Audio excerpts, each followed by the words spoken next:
What's up, YouTubers? It's your old buddy Hardworker12, and today I have a 2022 Subaru Impreza sedan base model with a stick shift. Now, I'm filming this in November of 2021, and we are currently at the nadir of our inventory as far as the chip shortage goes. At least for now. It could always get worse. And this car, the cheapest new car that Subaru offers, finished in crystal white pearl, is the oldest new unit in our inventory. Nobody's come to buy it. Why? Sorry folks, because it's got a manual transmission. Hashtag save the manuals. I agree with that. But unfortunately, people are not saving them with their wallet. They're only saving them with comments on YouTube videos on the internet. So today I'm going to review this car. I'm going to measure out the cargo space, we'll look at the passenger room, I'll show you the engines, I'll show you the features on a base model Impreza, and we'll take it for a test drive. I'm doing this partially, if anybody's out there considering a new Impreza with a stick shift, you can watch a review of it. But really I'm doing it for people 10 to 20 years in the future who want to know what it was like when you could have gone to a dealership and bought a brand new car with a manual transmission for $20,700. Because that day will be coming to an end soon. Now, if some of that sounds interesting and some of it doesn't, check the description below for timestamps. Now we're going to measure out the cargo space, and the first thing that I'll point out is underneath the cargo floor on the Impreza, we do have a compact spare tire. It's full diameter so that it doesn't throw the car's all-wheel drive system off, but it's not full width, so it is only meant for temporary use. And then on to the cargo measurements. The length of the trunk to the back of the back seat with the seats up, 3 feet 1 inches. The width of the trunk at the back of it at its absolute widest point, 4 feet 11 inches. The width of the trunk at the narrower point in between the wheel wells, 3 feet 7 inches. That's probably a more realistic measurement of the actual usable width of the trunk, but you could put one long item here if you needed to. The height of the trunk inside of it, 1 foot 7 inches. Now you can fold down the back seats by pulling right here. You can do that on either side. It's a 60-40 split. There is no way to detach this center seat belt on the Imprezas though.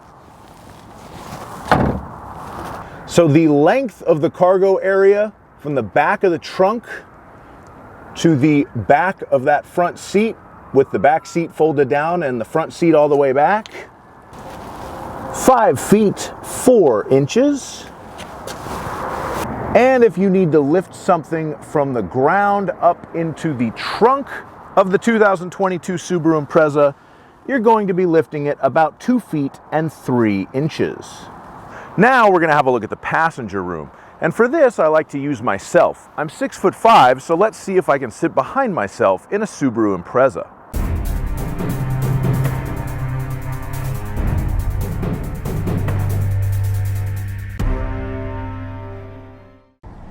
So as you can see, this is me in my normal driving position in an Impreza, which at 6'5" means the seat is all the way back.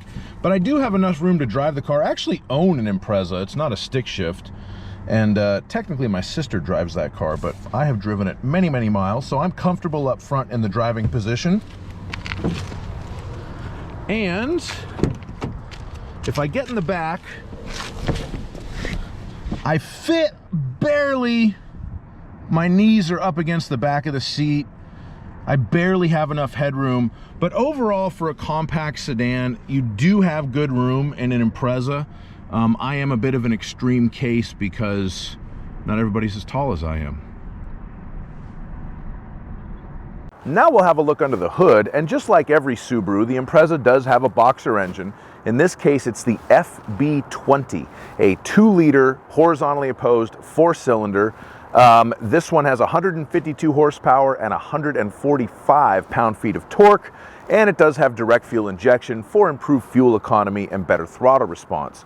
Now you'll notice the engine's a very compact design, and a lot of the stuff as far as maintenance goes is right up top for easy access. You'll notice the oil filter, the air conditioning compressor, the alternator, all that stuff is very easy to access. The only maintenance item on these engines that's kind of difficult to access is the spark plugs. They're kind of buried down under there, but luckily they only need to be replaced every 60,000 miles. Now we're going to move on to the interior features of the Subaru Impreza base model sedan. And folks, it is a base model, but with that being said, you do still get some nice stuff. Of course, you've got your standard power windows, power mirrors, power door locks. It does have standard air conditioning, standard cruise control, just the regular kind. You don't get adaptive cruise control with the manual transmission models. It does have a backup camera. That's federally mandated at this point by US law, but Subaru made those standards before the mandate took effect anyway. You also get AM/FM radio and Apple CarPlay and Android Auto connectivity. It's not wireless in this car, you do need to plug it in, but it is standard even on a base model, which is a nice feature. You also get just a regular key on this one. You physically have to put it in the ignition and turn it to start the car, but you got the buttons on there for the keyless entry. So anyway, let's put that key in the ignition now, turn it, and take it for a test drive. All right, so driving the Subaru Impreza base model with a stick shift.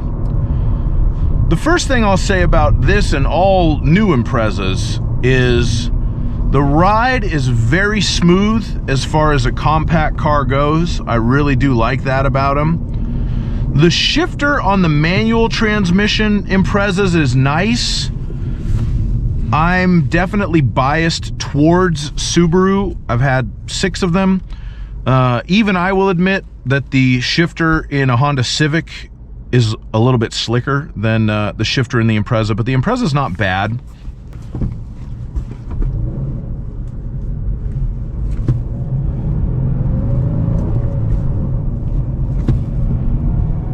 Everybody can judge my shifts here.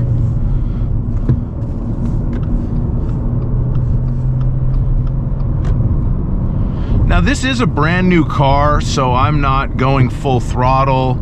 I'm not gunning it or redlining it. I'm definitely being respectful of all posted traffic laws and the eventual owner of this car, because at some point somebody will buy it. But as far as revs go, it's worth noting in 2012, when they redesigned the Impreza for that year, which was the body style previous to this one, they changed from the EJ, the old EJ25 had been the standard Impreza engine prior to that, at least for the US market, and they changed it to this motor, which is the FB20. It was an earlier version of that in the 2012s, before it had direct fuel injection, but the same bore and stroke. So this engine is what we would call an under-square engine, which means that the stroke is longer than the bore is wide, which means you get very good low-end torque, but it's not as happy to rev. Now, the old EJ motor, the EJ25, was the opposite. It was over-square, so it had a wider bore, but a shorter stroke. So that engine, to me, was a lot more fun to drive with a manual transmission because it was a lot more willing to rev. The FB20, in my opinion, they really designed it to work with the CVT, which is been the standard automatic transmission since that engine has been around, and it works extremely well with the CVT, and that kind of long stroke, low end torque theory does work with continuously variable transmissions. And the reason they did that is because they knew that was what they were going to sell. The CVTs get better gas mileage, and there's just a bigger market for automatic transmissions, and it's more compatible with Subaru's EyeSight safety system, which at this point has become standard across the board with every car Subaru sells that has an automatic transmission. So that's one demerit I feel on the current manual transmission Impreza, is that this engine is not, it's not tailor-made for a stick shift. Let's put it that way. It works, it's fine, and in a lot of ways, the FB engine was a big improvement over the EJ because The EJ was an old, ancient design dated back to 1989. So this one's more fuel efficient. It's more refined. The long-term maintenance is better because this is a timing chain motor, whereas the EJ had a timing belt that needed to be swapped out every 105,000 miles. But it's just something that's worth noting. I feel like if it had an EJ, it would be more fun, but it would be worse, and not very many people buy them anyway, so why bother?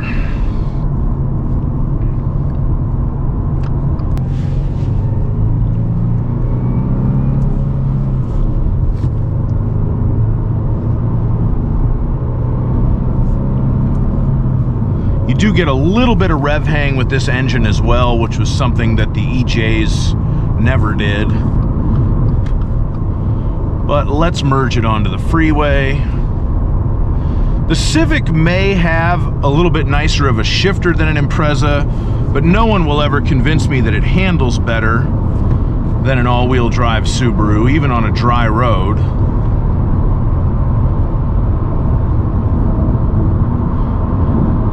You know, for what it is, this engine does have plenty of power for this car. You know, we're not talking about a super heavy car or anything, so even in fifth gear, it'll accelerate on the highway, no issue.